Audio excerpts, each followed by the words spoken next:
All right, let's take our seats again. Let's continue the session. We are experiencing a very slight delay, but let's keep going.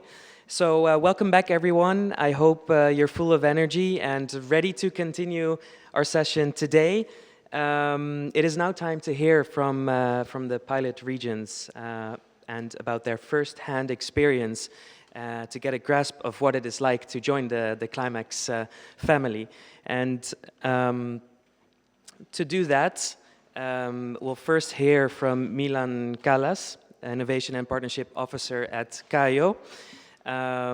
Also, after that, our host, Cristina Coelho, who is with the pilot region of Setúbal, and also our host this week, Michal Sarney, an innovation consultant at Unovia and representative of Žilina City.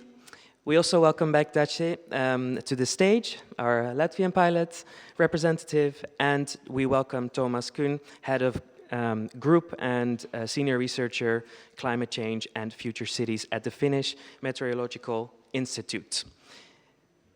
So, without taking too much time away, I would welcome Milan to the stage. Thank you. So I will be giving a very brief helicopter view of the tools we are developing to support the regions to perform their climate risk assessments.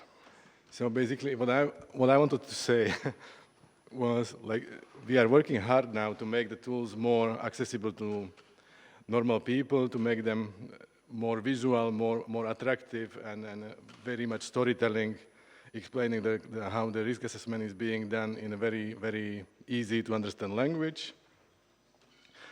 We are providing the guidance on how the regional climate risk assessment is being done, guidance on the basic concept of risk with very easy to understand visual examples.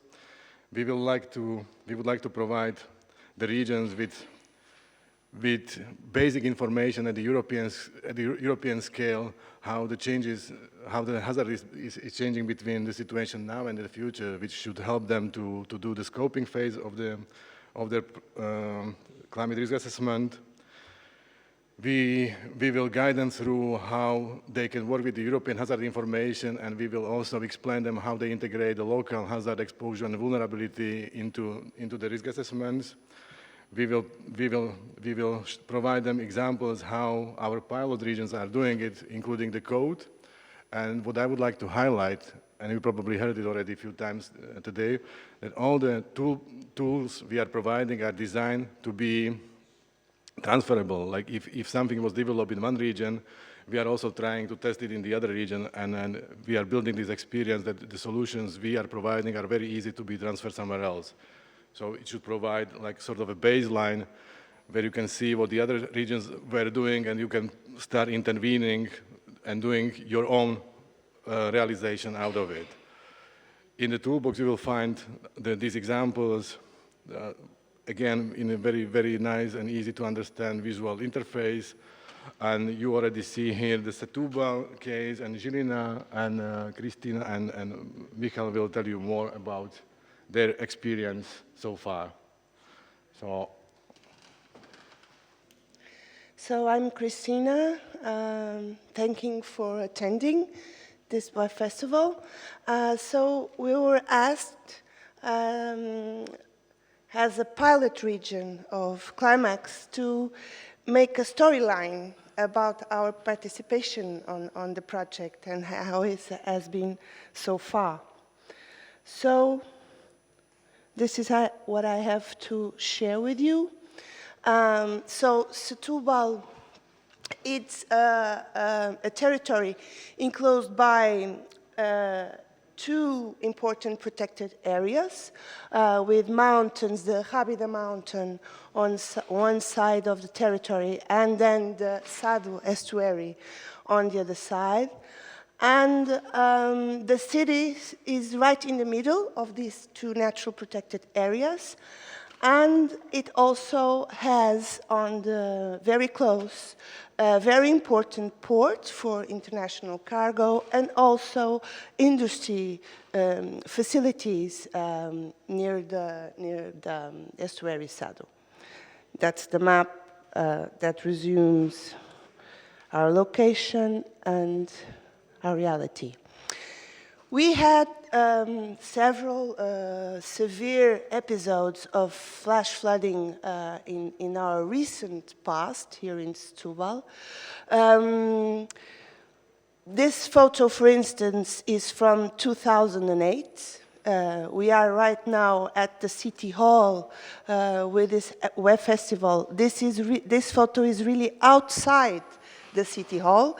All my colleagues that worked here but that year had to be rescued by boat by our fire department colleagues also. So this is just a photo, but it was quite normal during winter for the downtown of Setúbal to get flash flooding episodes with severe economical and also commercial losses with strong damages. As you can see, this is quite an older picture from 41, from the last century. And these flash floods have been triggered in our territory for intensive rainfall, condensed through very few hours, mostly during autumn and spring seasons. And this is related to the short concentration of time within small catchments coupled with the typical occurrence of high peak discharge of rainfall and with a very high sediment load. So it has also to do with our topography because we are on near the Rajabi, the mountain, so when there's these peaks of intensive rain, then all the water comes down from the mountain to the city center of Setúbal area. So the Setúbal territory already had, before joining CLIMAAX project, some climate change scenarios for our territory. And what we are showing you here is the sustainability projections for Setúbal until 2100. That was made with our partners also here at the CLIMAAX project. That's the EGOT team. They made the projections for all the Rábida territory, for Setúbal, Sesimbra, and Palmela municipalities. And you can see on this slide that we have the RCP 4.5 and RCP 8.5 with quite graphic display of the preoccupying areas on our territory. You can see right in the middle the Livramento stream that really concerns us because it has a very the higher susceptibility for flash flooding. So, as you can see, this is a zoom in, what I've talked earlier. Mostly, our most concerning area is right where the city of Setúbal is. That's the dark blue you can see on the map. And then there's areas with low susceptibility that are located along streams around the natural areas. So, this is the assessment of present-day exposure. We did it with residential buildings, strategic, vital, or sensitive equipment, and roads and railways. And what we did joining the CLIMAAX project was about this risk hazard, that is flash flooding. We started to compare our data from EGOT with the scenarios and the work that CLIMAAX team, the consortium, is doing. So you can see that we have already identified that the city center of Setúbal, the flash flooding episodes can affect up to 12% of the residential buildings. And while of the administrative buildings of the city are located right in the middle of the city, they are expected to be flooded as well as many health facilities like hospitals and education buildings like schools. So one of our major concerns is the potential disruption of emergency management in terms of these situations due to flooded roads, buildings, and although we calculated that only 6% of our roads will be flooded by the exposed roads that we have on the map, they are of high importance for emergency situations response because, for instance, there's one road that's the only connection to the industrial area at the Mitrena region in the estuary area. Also, we identified the vulnerable population concerning this hazard, and our main concern is the city center. Again, we have a medieval wall, it's quite beautiful, but we had a socioeconomic assessment of the population there, and we know that we have the old city center of Setúbal, it's more vulnerable than the other areas according with our data because of the demography, the economic status, education, and housing on this area. So,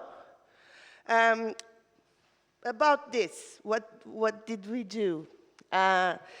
So since the flash flooding in 2008, the one that you saw the picture in the second slide, we've been adapting and investing in adaptation measures, and mainly at the city center of Setúbal because this was our major hazard identified so far.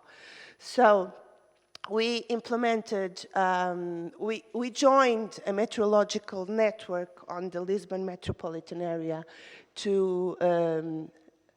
with implementing meteorological stations throughout the 18 municipalities of Lisbon metropolitan area. And we created a park, that is the Várzea Park, that has retention basins in order to accommodate these situations of heavy rainfall occurrences. And on top of that territory of the retaining basins, we are now developing an architectural project to increase the sponge phenomenon of that soil. So we are going to make a big plantation project for having a very beautiful park over there.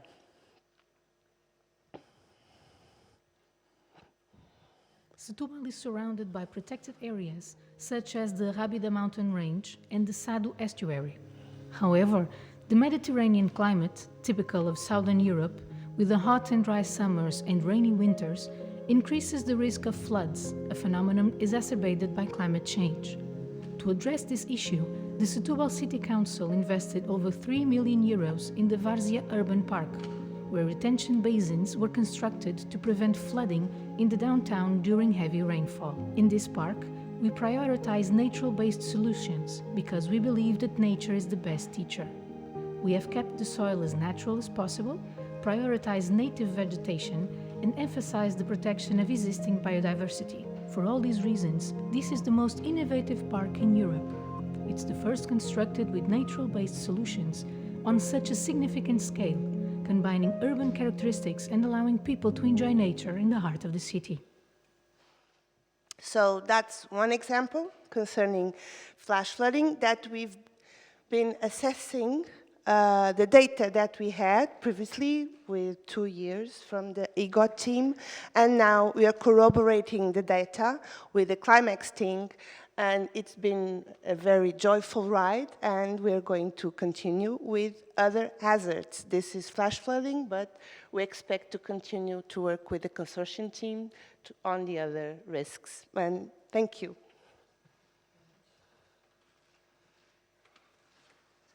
Then I would welcome to the stage Michal.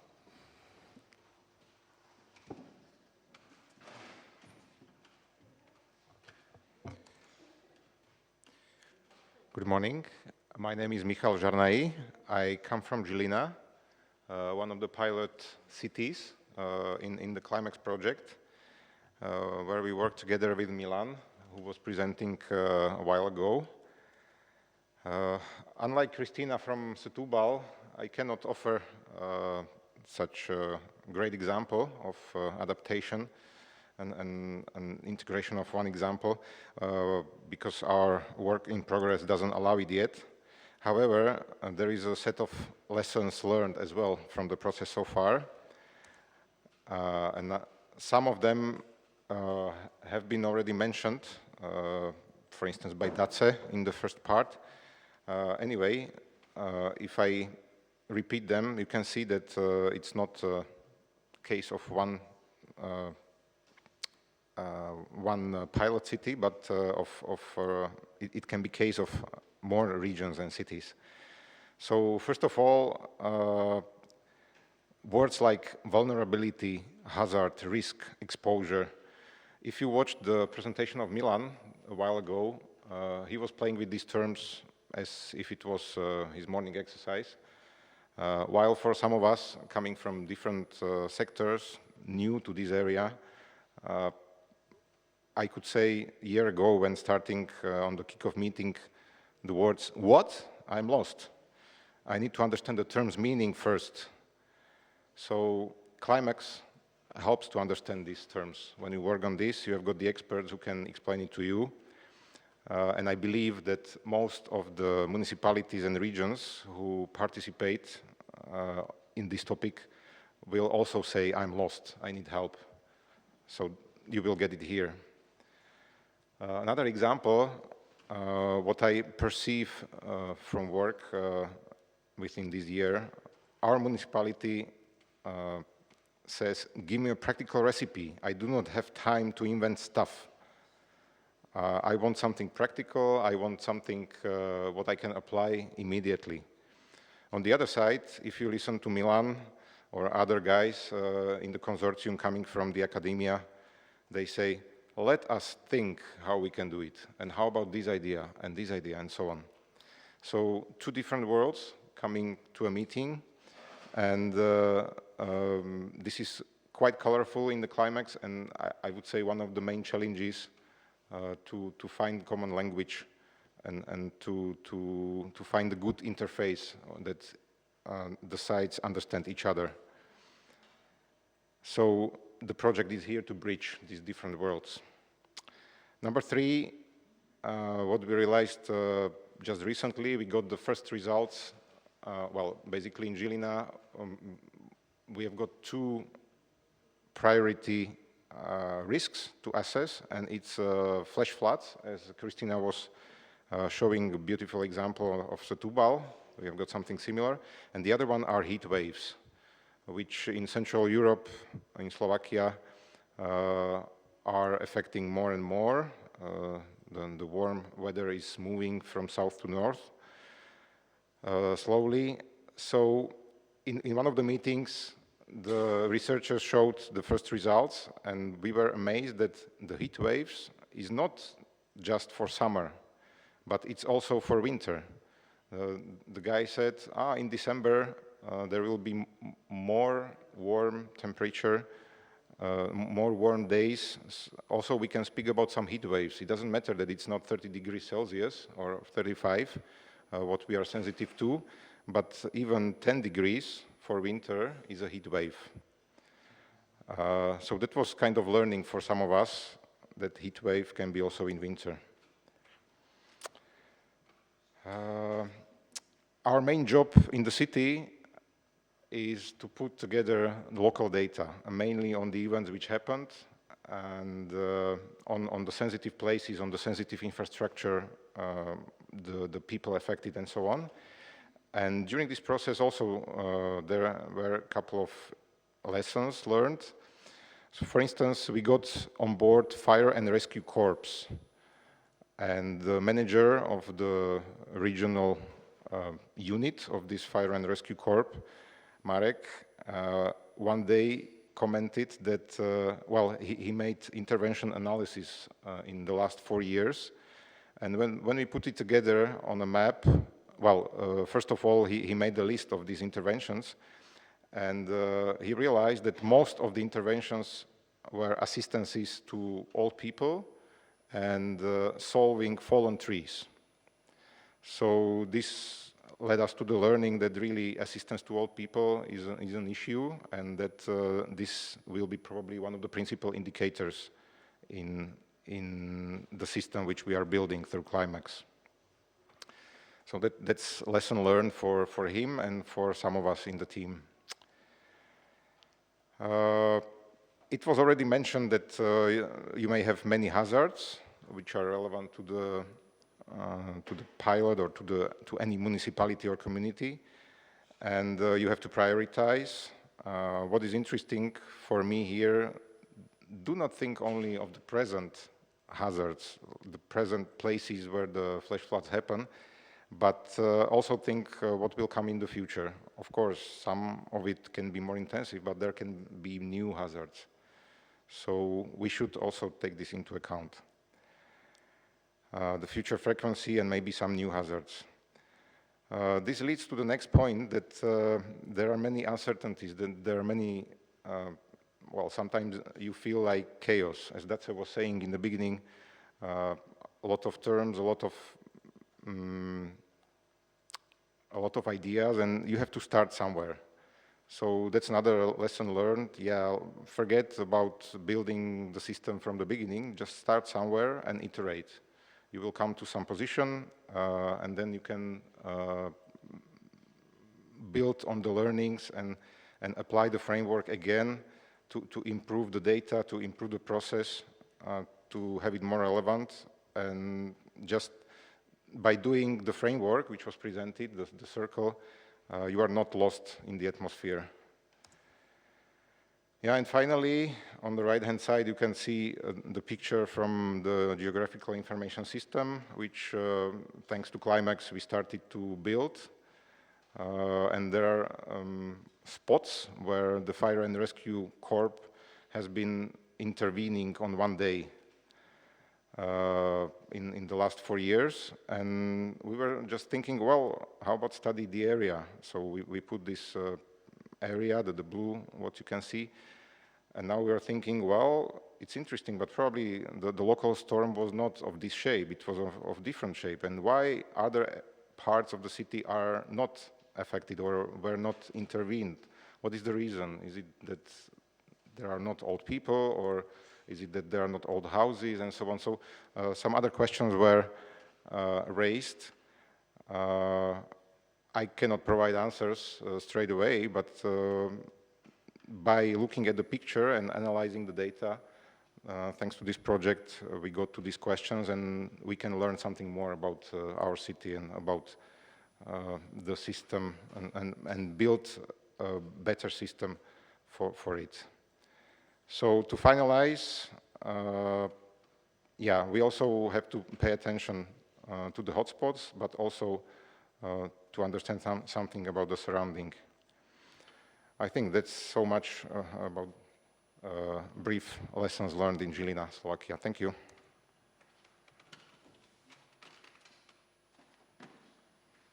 Thank you very much for that, Micha, and for all the interventions. I thought they were very good and show a very good picture of what it is like to be involved in this project from the pilot's point of view. So let's open the discussion. We have some time for questions. Maybe starting directly with you again, Michal, could you perhaps share an example of how CLIMAAX contributed to enhancing the understanding of the climate risk in your region? Because you said that you gained many new insights, and how was it in the communication with the project partners, and how did you gain that understanding later on? Right, I would pick up some of the points which I mentioned in the presentation and elaborate more on them. In fact, point number one is about the heat waves, that they are not just for summer. And that was an interesting thing, maybe necessary some more explanation here. In the team in Žilina, we are a multidisciplinary team. There are guys, well, the GIS expert, the environmental expert, the fire and rescue service guy. And then there is a lady from university taking care of these topics from the academic point of view. And this was actually her finding during the meeting, that the heat waves are also for winter. Yeah, and to me, it was a bit surprising. Well, but that's learning. So that was one of very interesting points. About the interventions of the guy from the fire and rescue service, that was very interesting to see also his learning. And maybe the example that when you take a guy who is in day-to-day service, leading a team, and they, of course, help people with the interventions, and suddenly you put him to some analytic role, and he has to look from the bird's eye view on the data. Suddenly he can realize things like, yes, old people and the trees, the fallen trees, are the main reasons of our work, and maybe if we do something systematical to this, we can improve. And you also mentioned there sometimes is a little bit of a discrepancy between institutions and municipalities, so the research side and municipality side. Could you elaborate a little bit further on how CLIMAAX is bridging that in your experience? And Dace and Christina, or the other panelists, of course, feel free to also jump in here. But could you explain a little bit how CLIMAAX is bridging that, according to you?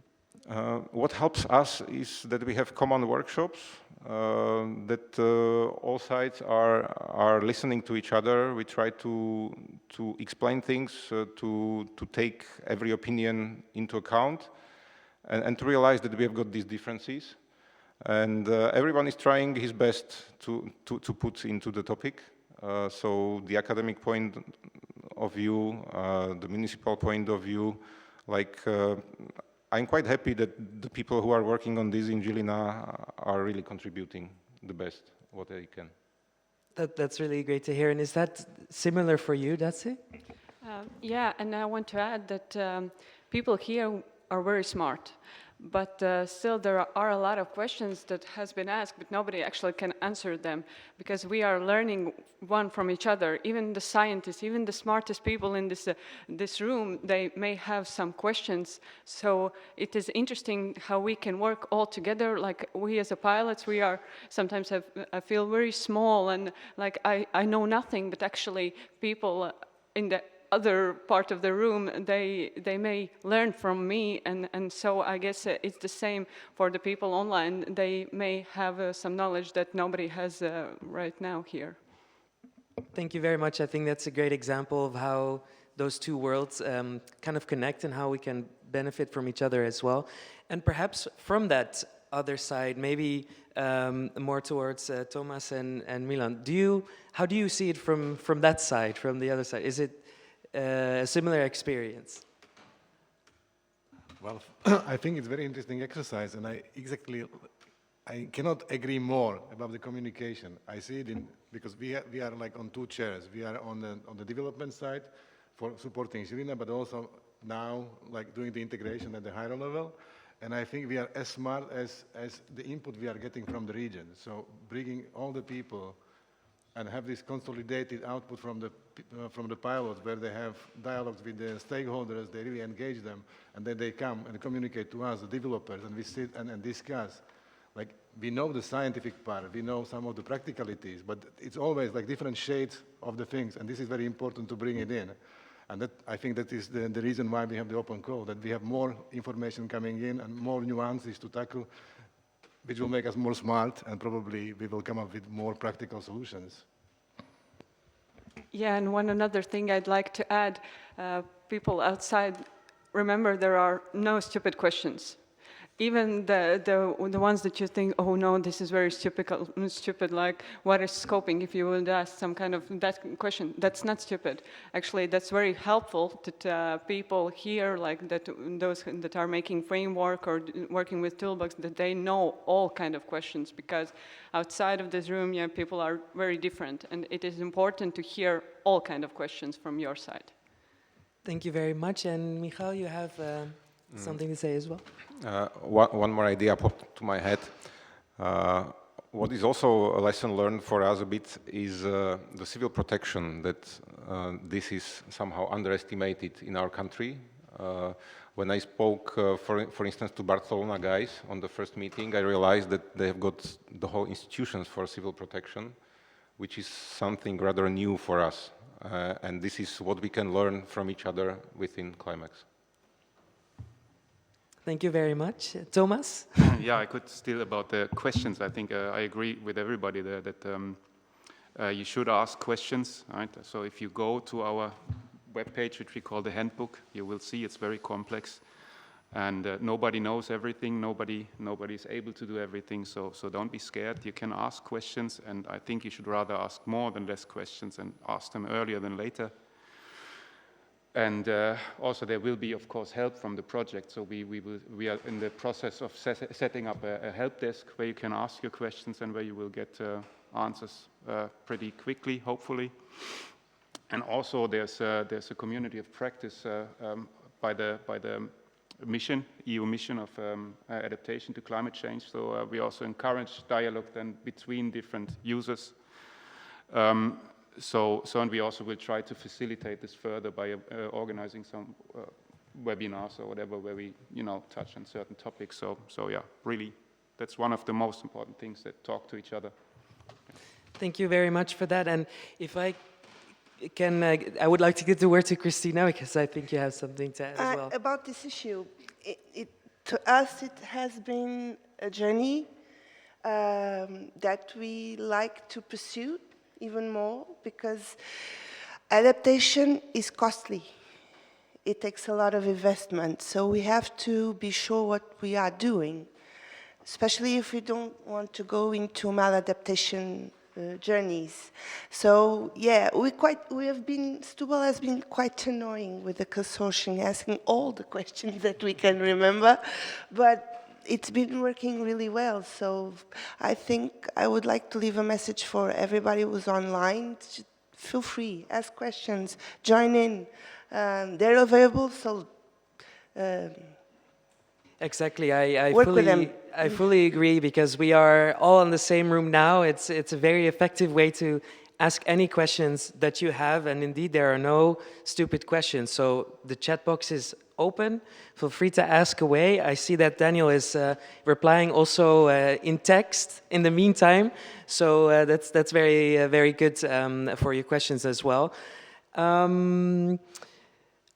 Christina, in your presentation, you mentioned the park that Setúbal is constructing, let's say. And I'm wondering if and how CLIMAAX is could take a role in projects like this in the future. I think CLIMAAX can give the regions, the municipality, a good overview of the main risks that territories have to tackle, and point out good solutions that have already been implemented.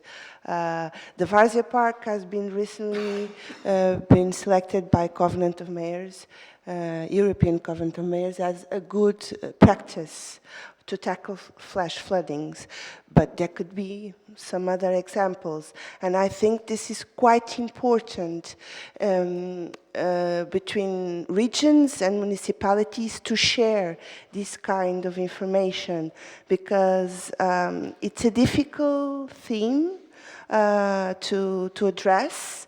Sometimes complex, because sometimes the territories don't single one risk. They have multi-risks layers, several things happening.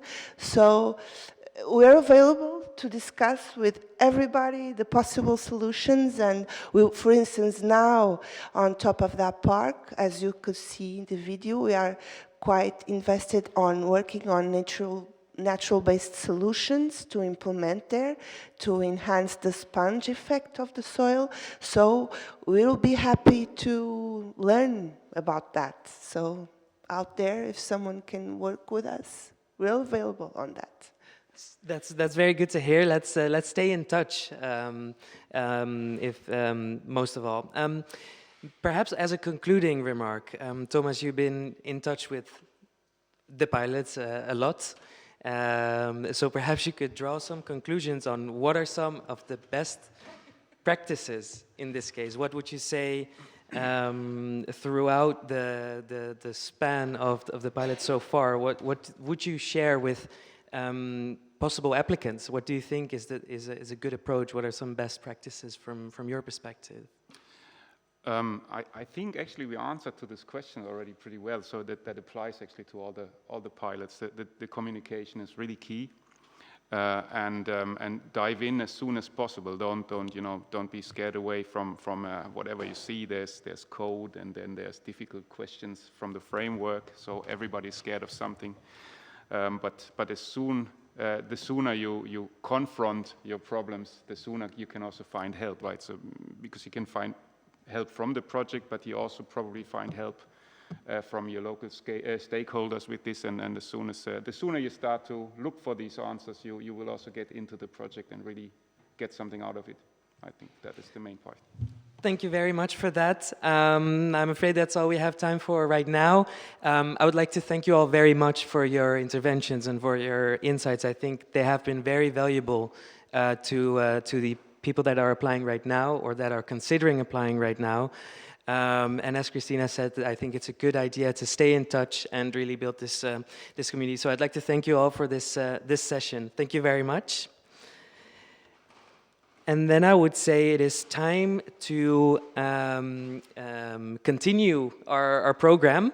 As I sort of mentioned before, the climate resilience community doesn't stop at CLIMAAX. There is multiple projects with similar objectives, and we're all working towards climate resilience and adaptation. So I would like to welcome to the session our sister projects and similar projects. We have with us today Ricardo da Silva with Pathways to Resilience, Carmen Antunia Rosado with Regions for Climate, Cristobal Reveco Umania with Valorada, and Melissa Campaño with Protect.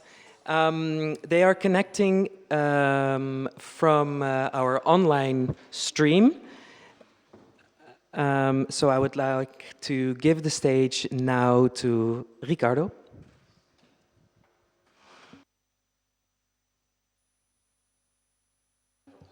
Loud and clear from the room. Thank you.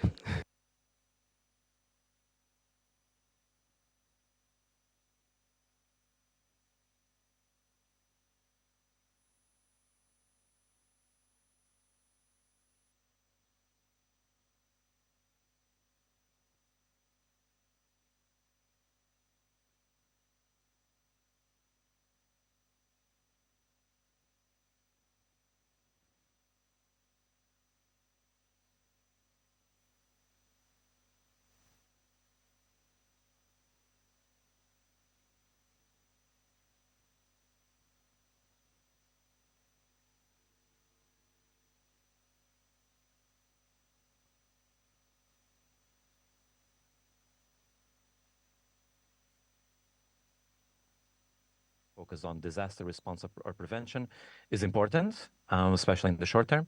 But the framework that we're developing is focused on going beyond that, on helping regions to build a positive vision to climate resilience and then design the pathways that can get them there.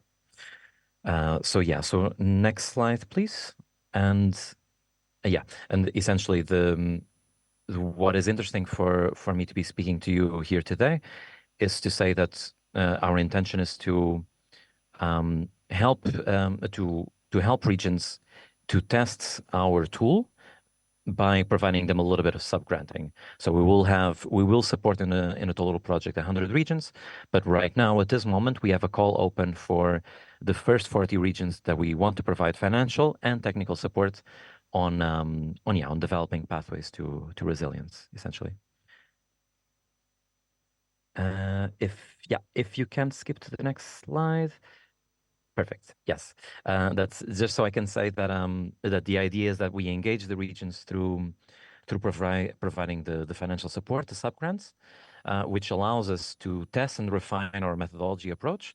But then we also want the end result is that our climate toolkit is enriched with the best practices identified. So essentially, what I'm trying to say is that we're not only trying to provide the regions that we work with state-of-the-art adaptation know-how, but we also have a strong focus on building knowledge with the regions throughout the process, which then will lead to a better climate toolkit that should be applicable at least to all Europe.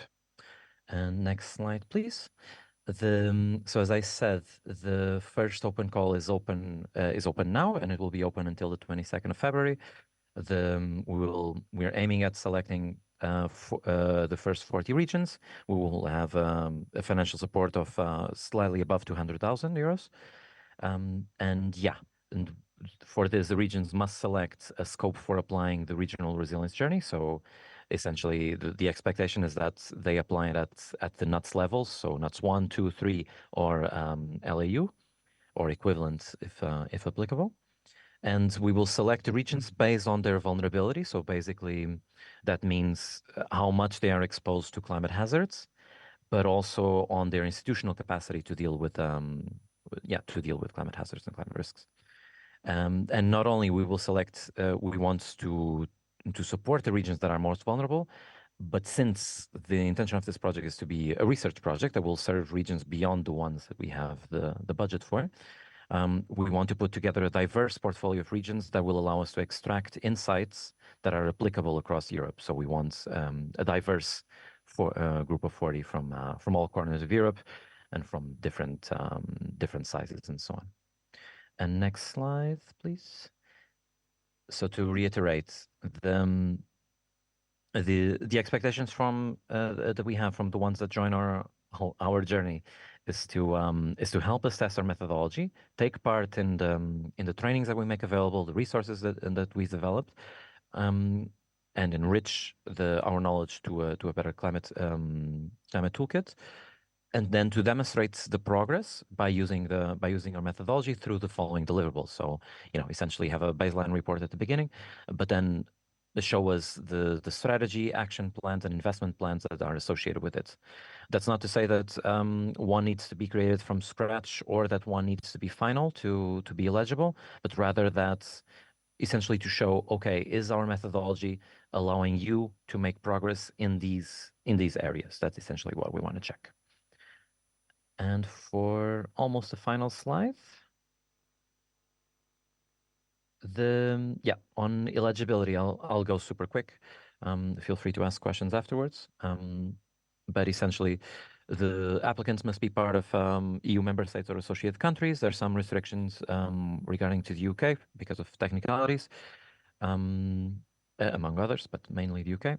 And the applicants must be within Europe's biogeographical regions. This is an EEA definition. You can consult the details on our website. And then the entities that are eligible to apply are essentially, we expect that they are public authorities at the scope of the project, so at the relevant territorial level, or public bodies that have received the support of the relevant public authorities. So these are the ones that can apply. These are the ones that can lead an application and coordinate an initiative. But if you have a lead like that, then other entities can be part of a consortium that is led by them. And then in this case, entities that are nonprofit or SMEs are also eligible. And that is all that I wanted to say in the fastest presentation possible that I think we've had so far. So essentially, the last message is all our information is on the website that you see there now. And any and all questions, send it to that email. We'll try to be as diligent and possible as responding. And I think we also have some space to answer questions later, no? Yes, that's right. Perhaps we can already have one, because this one is specifically targeted to this project. Evangelia is asking, will the trainings mentioned in the Pathways to Resilience be held online or in person? Thank you for the question. The whole program will be possible to be followed online. So being on site is not a requirement. We will, however, give the opportunity to attend some trainings and some events offline, but it's not mandatory. So the requirement is online, but possibility for offline essentially. Thank you very much for that. Also for the presentation, very insightful. In the meantime, if there are people also in this room who have questions, feel free to open the mic and seize the opportunity. We'll give the people in the chat some time to formulate some questions. And if they are targeted towards this project, we'll come back to you on that. So in that case, I would like to welcome Carmen about Regions for Climate to the stage to continue our session on Climate's sister projects. Hello, everyone. I hope you can hear me well. Very well, thank you. All right, great. So hello, everyone from Finland, from VTT. I am here representing Regions for Climate, building resilient communities. VTT Research Center from Finland is the coordinator of this large EU project.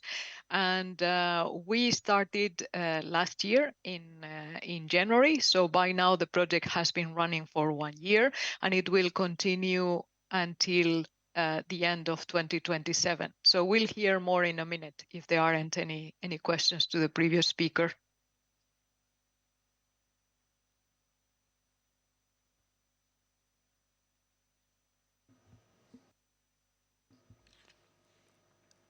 You cannot see the slides. There we go. There we go. Yes, I can see them now. All right, so let's start. Like I said, the project has been running for 1 year and will continue until 2027. You can see there on the right the topic under which this project was funded: large-scale demonstrators of climate resilience, creating cross-border value. And on the left, you can see a map indicating the regions that are part of the project consortium. We have 12 regions across Europe. We will see more about them in a little while. But essentially, Regions for Climate will plan and implement real climate resilient innovations that are created by and for people. And this is done in response to the EU mission adaptation to climate change. One thing that I would like to highlight is the particular emphasis that the project is making on just transition towards climate resilience. And this requires that we simultaneously address social inequalities and also implement cross-sectoral innovations to build social, economic, and environmental resilience to extreme events. Next, please. So here I wanted to summarize for you the objectives of Regions for Climate. The first one is to develop a comprehensive operational framework. And the reason why we are doing that is because we want to guide and support our regions and a wide range of local and regional stakeholders to co-create together and also to test and optimize and replicate locally attuned and cross-border solutions for enhancing regional resilience to the impact of climate change. The second main objective is to scale up and deploy innovative socio-technological climate resilience solutions. And the way in which we are going to do that is through collaboration among the regions involved, and also twinning the regions. You will see now in a minute the way that we have matched the regions, and according to their to the climate change risks and impacts that they are most vulnerable to. And the third main objective is to generate and validate suitable solutions for just societal transformation and building of climate resilience at regional and local level. And the way in which we are going to do that is through generation and validation of tailor-made user-centered tools and frameworks that are matching the local needs. So as you can see, everything is arranged around the needs of the regions, and everything has to be adapted to the needs and also to the particular conditions of our regions. Next, please. So here you can see an overview of how the work is structured within the project. These are the work packages. As you can see, work package 1 and work package 7 are very common work packages in almost all research projects. One is related to management, ethics, and responsible research and innovation. I would like to stress that in the case of such a large project involving so many regions and stakeholders, the ethics and RR&I component is particularly important. And then the other common work package is dissemination and communication. And then the others, work package 2 is a package that focuses exclusively on just transition and social equity. As I mentioned before, this is a highlight of our project. Work package 3 is focusing on climate resilience diagnostics. Work package 4, smart specialization for sustainability. And work package 5 is a very large work package because this is the work package that concentrates all the work of the regions. So that's where all our regions are working with their local stakeholders, with the technical partners to develop their innovation packages for improved climate resilience. Then work package 6 focuses on innovation management and exploitation. And as you can see, also you have probably recognized the names because the work packages are led by very well-known institutions, European institutions, and probably you have worked with them in many projects. Next, please. This is hopefully an interesting slide for you because it gives an overview of how we are addressing this societal innovation. So if we start from the left, you can see there the main climate change related challenges that were identified already during the preparation of the project as the most important ones to be prioritized during the project.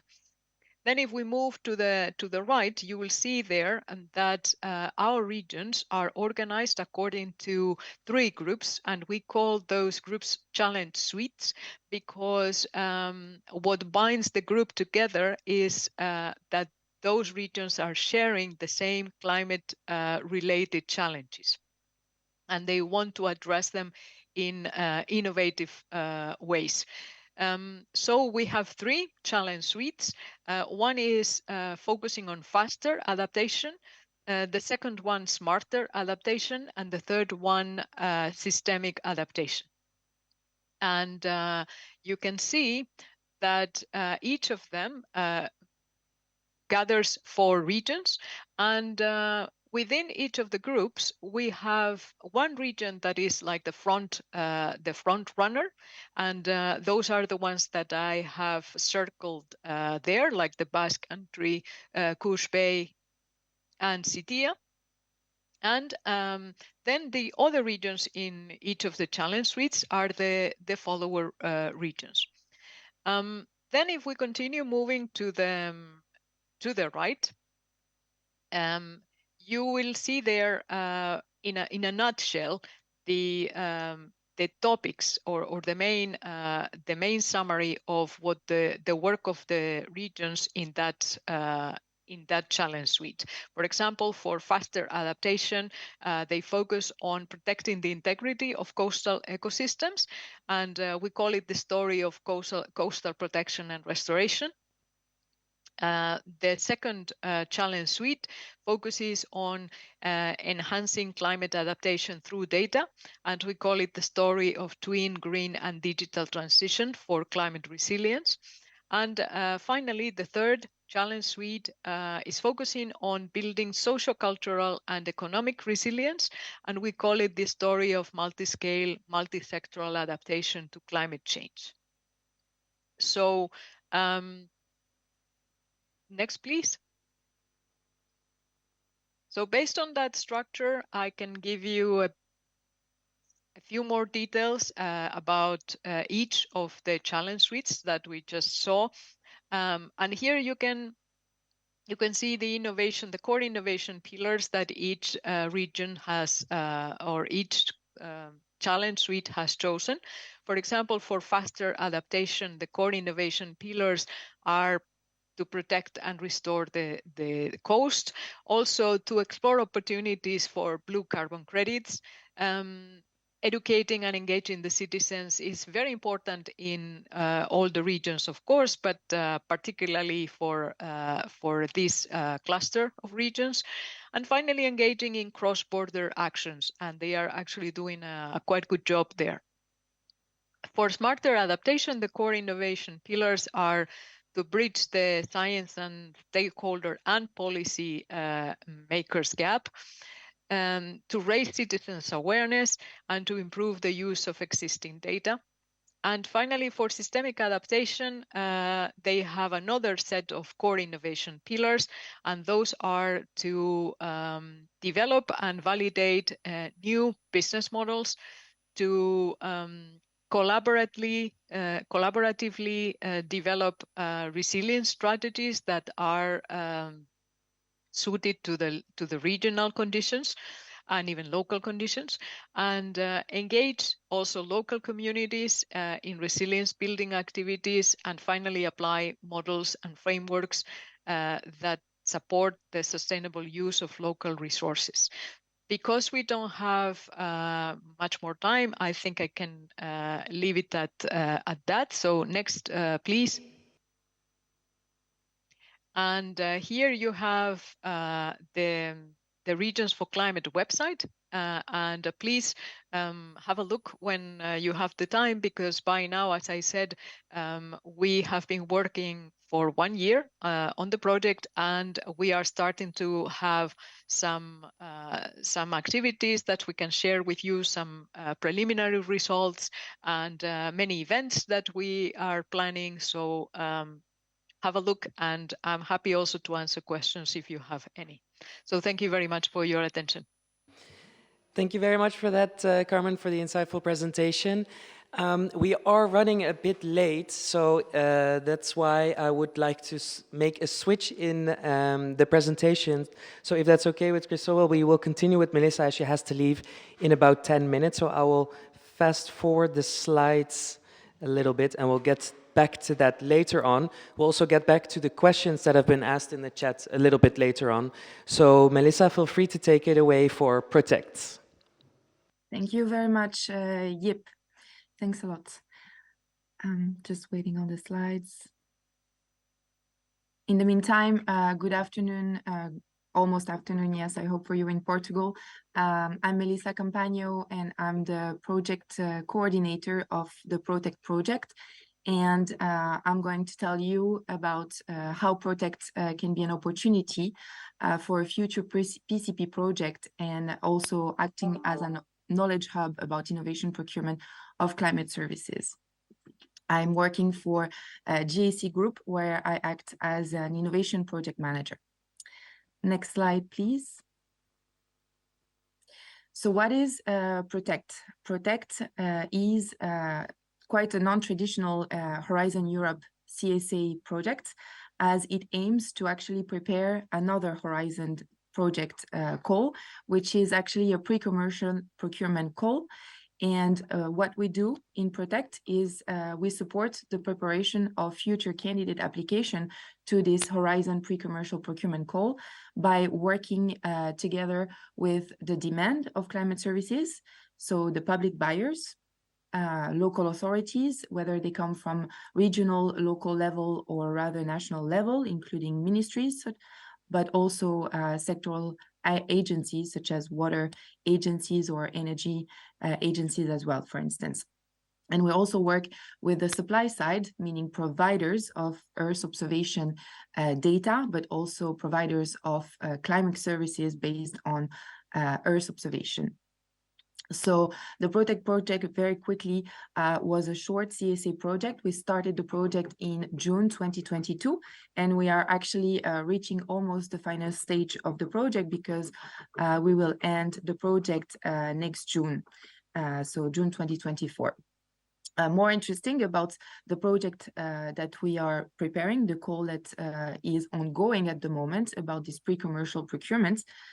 This pre-commercial procurement call launched by the European Commission is the largest pre-commercial procurement, what we call PCP, it's easier to say, is the largest PCP call funded that the Commission ever funded. It's a 19 million grant that the Commission is willing to give out. And the call already opened last year on the 17th of October and will close at the end of this month on the 28th of February. For those interested, there was an info day that took place in September together with a brokerage event. So the recordings should be available. And the expected outcome of this call, so what the Commission would like to see out of this PCP project is actually the preparation, the customization and pre-operationalization of end-user services, end-user climate services based on Earth observation data, which build also on Copernicus services, and that responds to the common needs of buyer groups. And the solutions which are expected, the innovative solution expected to be developed during this project are expected to reach the TRL 8, so very close to commercialization stage, but not yet ready to enter the market. Also, by having a group of several buyers, public buyers willing to join forces together to undertake this PCP, the Commission would like to contribute to reducing the fragmentation of the demand for innovative solutions by commonly having this group of buyers to formulate needs that will be addressed through this pre-commercial procurement. And on the market side, the Commission would like also this call to contribute to creating new opportunities for a wide market uptake and, of course, economies of scale for the supply side. Next slide, please. So the objective of Protect, basically, in a nutshell, on the left side of the slide, what we are doing at the moment is, and what we've done through the project, is to create and prepare these groups of buyers for the PCP call of proposal. So I'm saying group and groups because our work and our mission in Protect is to prepare a large group of buyers and to educate them on several topics, including innovation, procurement approaches, climate adaptation and mitigation approaches, but also Earth observation data and climate services prepared using this data. So we are stopping our work there because the preparation of the project application is something that is done by the buyers themselves. We are not, as the Protect Consortium, supporting them in the writing of the proposal. What we did is to prepare the ground, is to do this state-of-the-art analysis about what are the challenges linked to climate adaptation and mitigation throughout Europe in different regions, and also to study the supply side in order to know what's already available on the market and what's not, and if what's not already available on the market can, if there's a gap, basically, and if this PCP can fill the gap. So Of course, there is a consortium that is stemming out of the Protect project, which is preparing an application for the call at the end of the month, closing at the end of the month. But we can also imagine that there's other consortium that we are not aware of and which are outside of Protect, which are preparing an application for this PCP call.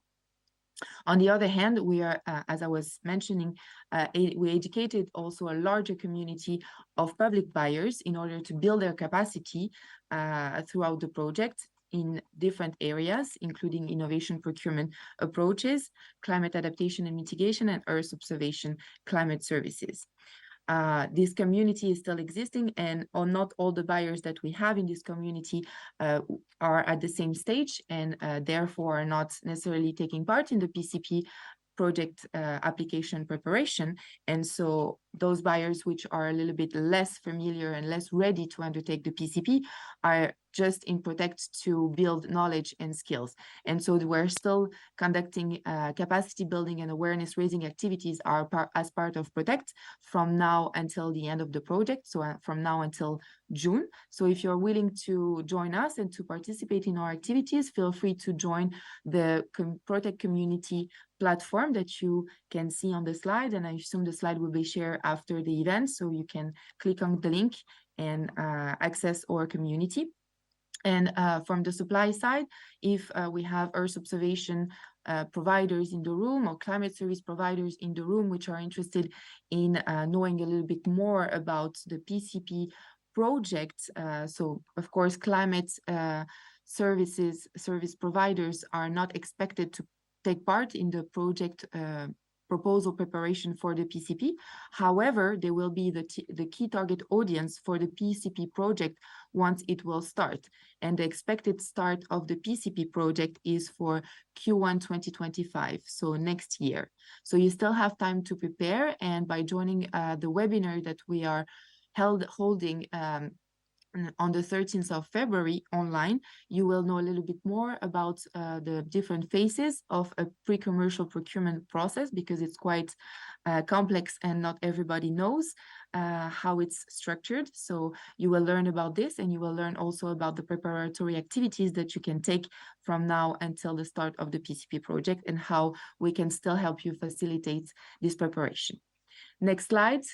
And I will go very quickly on this one, but just to give you an insight on the work that we've done during Protect.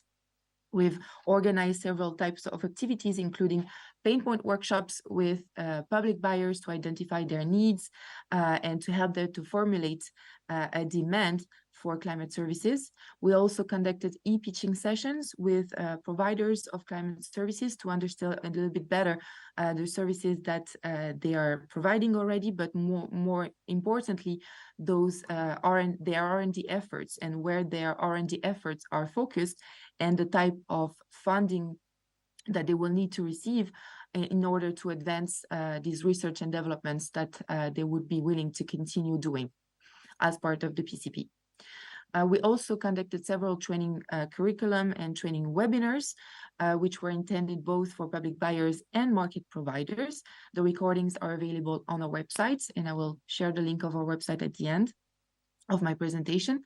And finally, we conducted open market consultation, and we did 4 of them.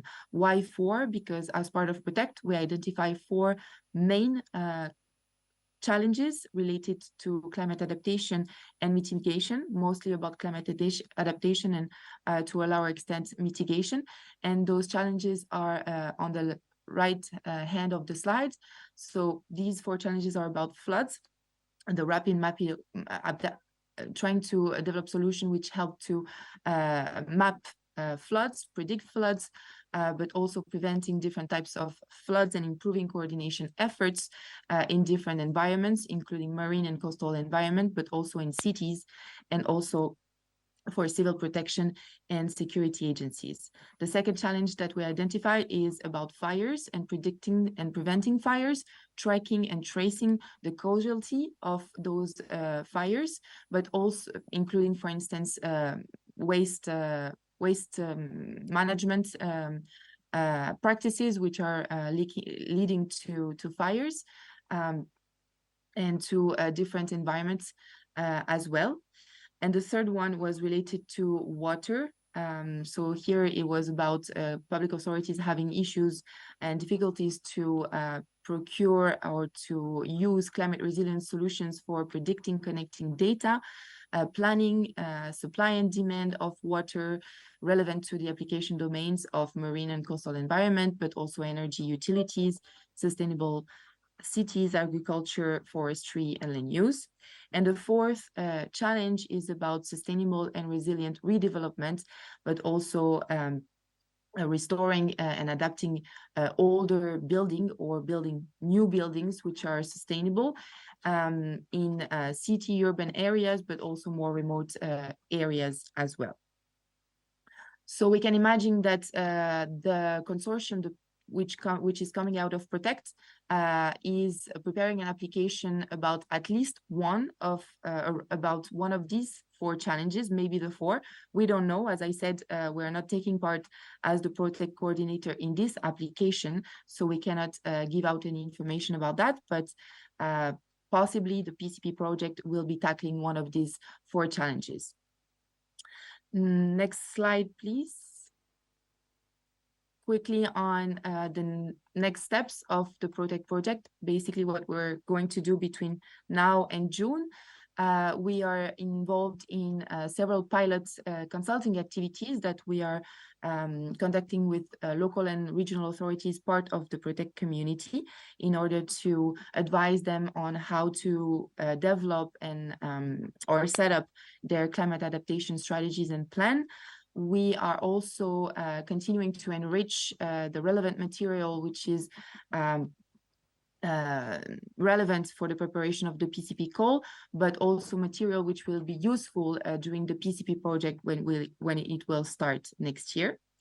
We have developed a package of awareness raising and capacity building materials. We're keeping on enriching this material, which is already available on the project website.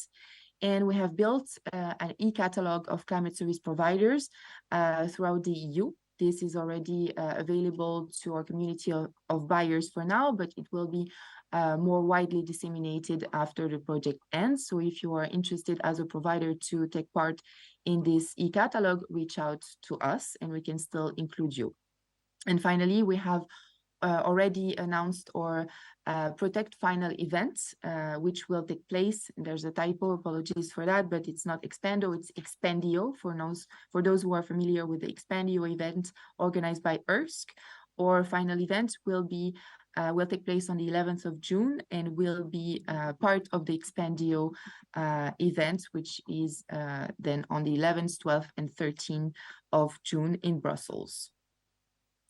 Next and last slide on my end, and this is perhaps the most interesting one, is the lessons learned and recommendations that I, and together with the other partners of the Protect project, including YIP, because we're also collaborating on this project, we can share with you as a project which is in a slightly more advanced stage of the other project which have been presented so far.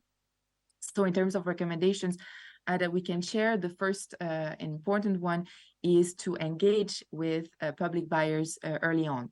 So if you are working with procurers, which may not be your case, but more generally speaking, if you're working with local and regional authorities, which is, I understand, more your case for the project, CLIMAAX project or other project that we've heard so far, these are a difficult population to work with. In the sense that they speak their own language, so you have to, of course, speak this language, and to make sure that you also keep them interested throughout your project. But mostly the recommendation is to engage with them early on in the project, to really give them a clear vision about your activities, your timeline, so they understand also the effort and the effort which is expected from them if they are willing to participate in your project.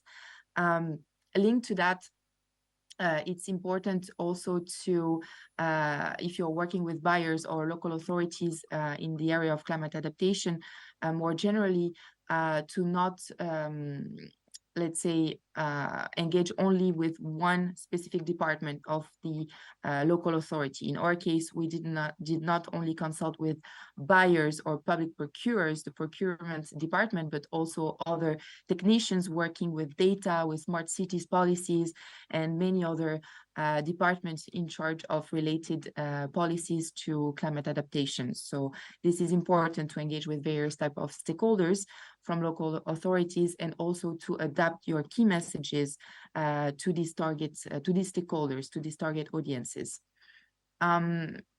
Visibility and timely communication, of course, to target and take part in the right events, and a lot. You have to be visible, so you have to really invest on identifying the right events, communicating with your target audiences about you are participating in these specific events on time. And of course, communication is key, so you have to be a bit creative, but make sure you keep it simple, because sometimes the key messages can be a bit confusing if they are not kept simple. Recommendation 2, as I'm going a little bit not in the right order for this recommendation, but trying to make links for you.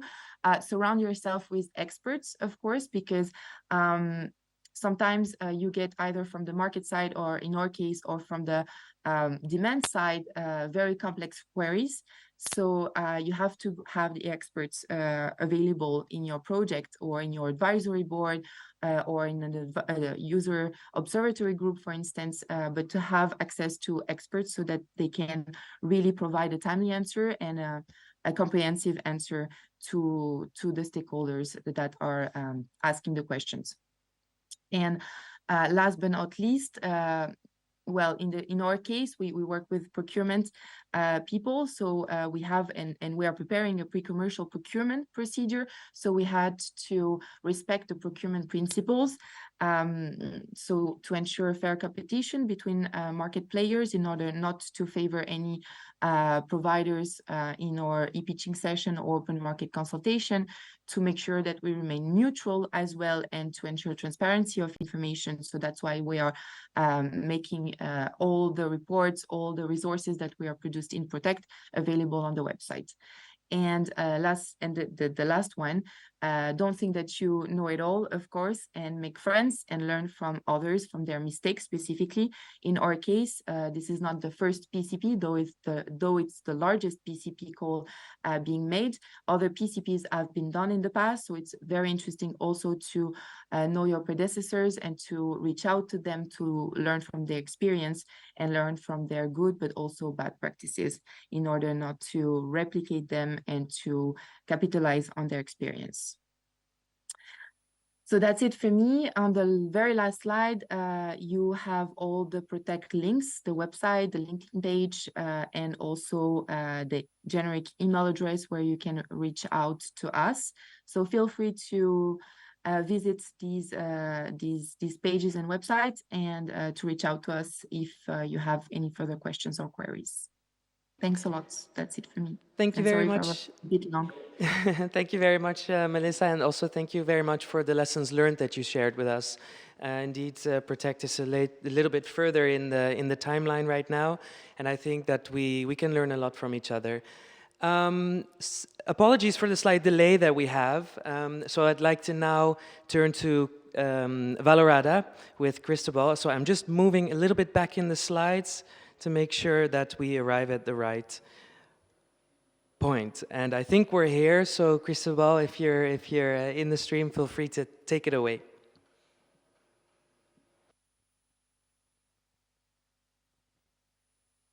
Yeah, hi, Deep. Hi, hello, everyone. Thank you for the invitation again. I'm Cristobal Rebeco. I'm researcher at the Climate Service Center, Germany. We're based in Hamburg. We're called GERIX. And I'm the project coordinator for Valorada. Valorada stands for Validated Local Risk Actionable Data for Adaptation. I cannot see my slides, Deep, so I don't know if shall I wait for... I think you should be able to see them now, if I'm correct, right? That's correct. Thank you very much. So if you want to move on to the next one, please.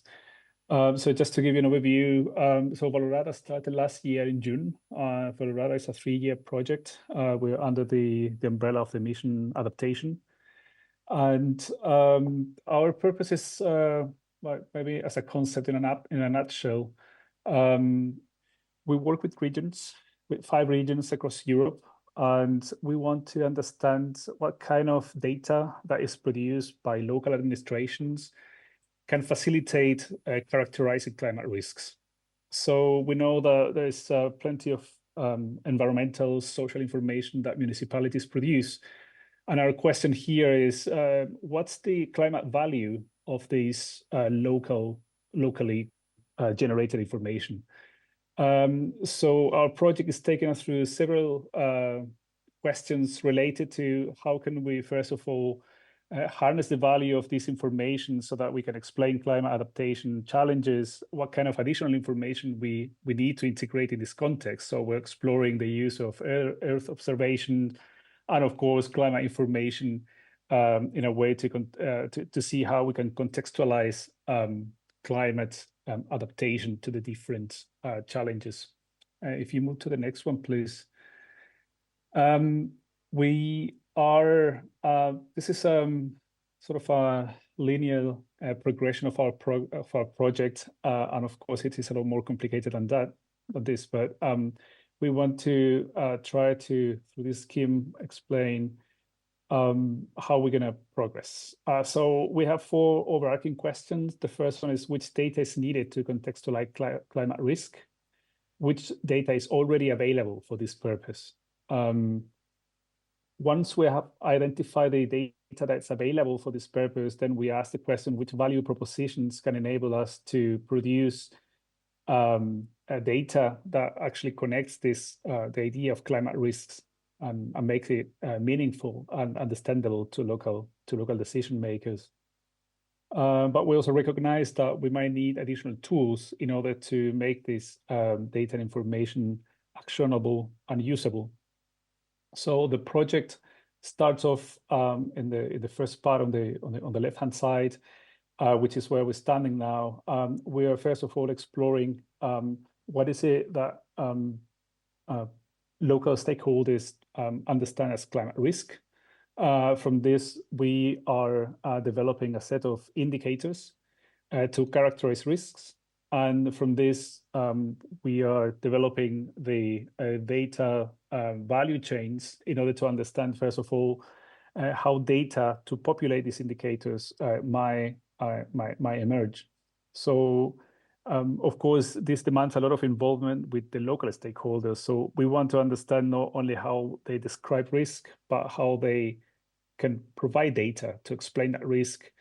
And of course, when we talk about tapping on the existing possibilities of data to explain climate risk, we are very attentive to work with the data that's already existing. So our project, as a motto, we really stress the fact that we're not planning to request new data being generated by local governments. What we want to address is to identify the value of existing data. So that is a key aspect of Valorada. If we move along the arrows to the right-hand side, we are also promoting the establishment of communities of practice locally. We understand that data requires collaboration. So for that, we're implementing different workshops. And in the future, we're also going to develop some capacity building schemes.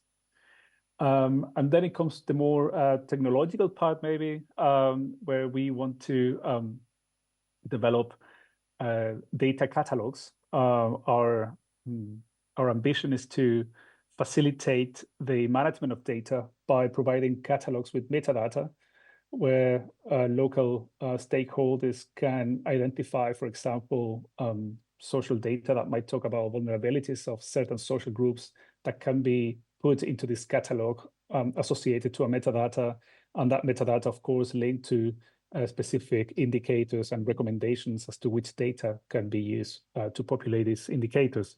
So in a sense, we understand that the management of data for climate adaptation requires certain reorganization and collaboration locally. So that's why we're taking a lot of time to have that engagement with local partners. And finally, of course, some of our partners will be developing data manipulation tools so that we can provide visualizations of this data under the FAIR principles. So that is something that, of course, is paramount in our project to ensure that any data and visualization tools that are used during the project can be provided somehow after the project has ended. So we're also delving a lot on that issue of legacy, of how Valorada is going to provide a legacy after the project ends.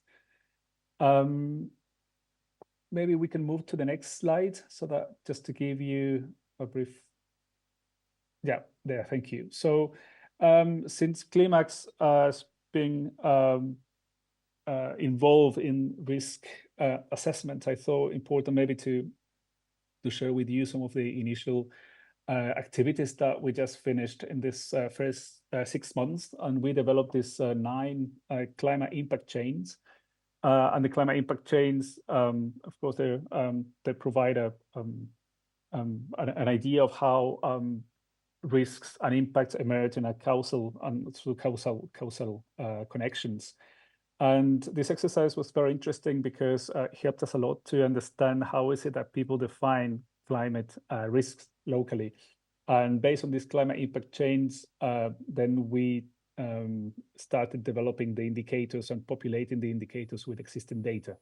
So our ambition is that based on this local understanding, then we can really move on to the next phase of our project, which is the development of the data catalogs. So if you move maybe to the last one, to the last slide. So this is just a picture of one of the preliminary pictures of one of the climate impact chains. And again, the idea here is to associate each of the elements of risks, adaptive capacity, vulnerability, and exposure to specific data sets that people understand locally. So they're very much obviously defined by local actors. So in that sense, we're really managing to get closer to an understanding of a contextual characterization of climate risks and the data needs for that. So if you move maybe to the last one, I will just leave you with some information how to reach us in terms of social media and all the associated information that comes there. And yeah, I'm happy to receive questions, and greetings also to the Valorada colleagues who are there in Portugal now. Thank you very much. Thank you very much, Cristobal, for your presentation. It was very insightful, and apologies for the slight delay there, and we appreciate a lot that you were able to stick around. Let's say I would like to thank all of the projects that presented today in this session. It shows really how diverse the community is and the aims that we have in common. I would say that now is also the chance for the chat to ask the questions that you may have to these projects. There have been some that already came in. I will have to switch microphone because I have to read it from my other screen. The question is from Carmela, and it is for Pathways to Resilience. In terms of boosting enabling conditions, what innovative solutions is Pathways to Resilience exploring to increase local climate resilience? Are there any examples? That's a great question, but one that we're totally unprepared to answer at this moment. We're really at the moment in time where essentially we're gathering the state of the art in terms of enabling conditions and how to approach them. Yeah, and I cannot say more than this at the moment. But keen to work with you to figure this out. Thank you very much for that. Then we have another question for Regions for Climate from Christina. How are cross-sectoral roadmaps developed collaboratively with regional stakeholders? Can you share insights into this process? Yes. I'm not sure exactly what where the question is aiming at, but yes, we are making sure that the regions are very active, cooperating with each other within each of the challenge suites, also across the challenge suites, and with the technical and research partners that are developing tools and models, frameworks, roadmaps, to support the regions in their work. So it's a constant work to align each other, to share information, and to ask the regions to provide data for developing an input and also feedback when developing all these tools and solutions for them, to support them. And but also it's a difficult balance that we have to strive in order not to overload the regions, but at the same time to keep them always on board and engaged, and also to get them to mobilize their own stakeholders. So it's all the way a collaborative process. It's not lacking challenges, but we have to all the time make the effort to keep them on board and interested and to support them in the best way. Okay, thank you very much for answering that question. I have also a question for Valorada, because you mentioned societal transformations. Could you perhaps provide an example of any actions that could enable such transformations? I'm pretty sure I didn't use the word societal transformation, but I can I can explore a bit of the concept on how we've been talking in Valorada a lot about the how to ensure that a transformation has to happen at the level of administrations, local administrations, on how people manage data, among other things. And I think that here in Valorada, we're also discussing a lot of the issues related and questions that go beyond climate change, obviously, which relate to the future of work. How is it people going to work in the future, and how this the future of work, aided by new technologies, can actually help us adapt to climate change in different aspects. And I think that if I can refer to social transformation, I would like to point specifically to that aspect, which is what we're doing in Valorada, which is understanding on a broader context, what is it that we can provide to people to improve the implementation of administrative competencies in local governments, how the future of urban planning might be challenged by, it is being challenged by climate change, but what can we do in terms of improving how people work? What kind of technologies, methods, methodologies, assessments, standards help us to improve that process? So I think that in Valorada, we are pointing to that specific aspect in terms of how to stimulate an improvement in data management, acknowledging that local data has an intrinsic climate value, but we have to enhance that climate value, represent that climate value somehow. So I think that for us, societal transformation has to do a lot with that aspect of work, climate adaptation locally, public administrations, and also questions related to the future of work. Thank you very much for answering that question, Cristobal. I think that's unfortunately all we have time for the project pitches today. But as all the slides included some contact details, may you have any questions at some later stage, feel free to reach out. And of course, the slides will be made available after this session as well. So I'd like to thank everyone for joining today. Please be aware that we have some final moments for questions regarding the open call, in case you have them still. We are here for another couple of minutes to answer any that you may have in the chat. I would say now is the time to do so, because we are all here in person. We are able to communicate to each other directly. So please feel free to ask these questions now. Yeah, in general, I would like to thank all of the speakers of today. I thought we had an interesting morning together. We saw many initiatives, many plans, many good conversations. You'll be able to find the recording of this session, the slides of this session, later on our website and our social media for future reference. I'd like to thank the municipality of Setúbal for hosting us, also with the technicalities of today. But please stick around if you have a question for the open call, and we'll get to them in a minute. I don't see any questions coming in the chat, but I do remember some questions that we get a lot. One of these questions, for example, is, can the UK participate in this program? United Kingdom is not eligible because the open call was launched in 2023. If it was launched in 2024, then it would be eligible.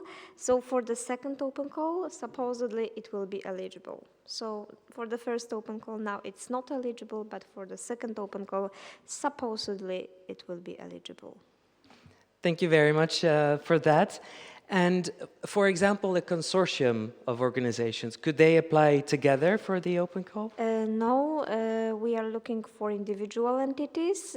However, please remember that subcontracting is not limited, so you can always have some subcontractors within your organization, but there is no possibility to apply as a consortium. All right, and then the final one from my side, I would say, do you know how it is determined, the height of the funding that organizations can receive? How it's determined the amount of the funding. Okay, so it's up to 300,000 euros. However, it depends on the country. You can find this information specifically in the frequently asked question. There is a table, and in the table you can find your country, how much money you can receive. All right, I think from my side, all of my questions were answered. I would also like to point out that we have another session online on how to apply for this open call on 13 February.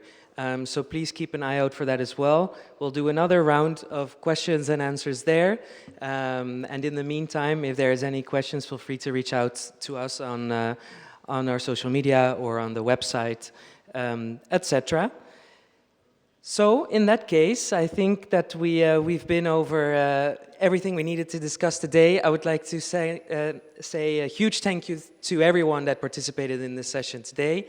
It's been a very insightful morning, it's a very insightful week, and I look forward to continuing this work with you. And also thank you very much for the viewers online. I hope you enjoyed this session and found it informative. Thank you very much.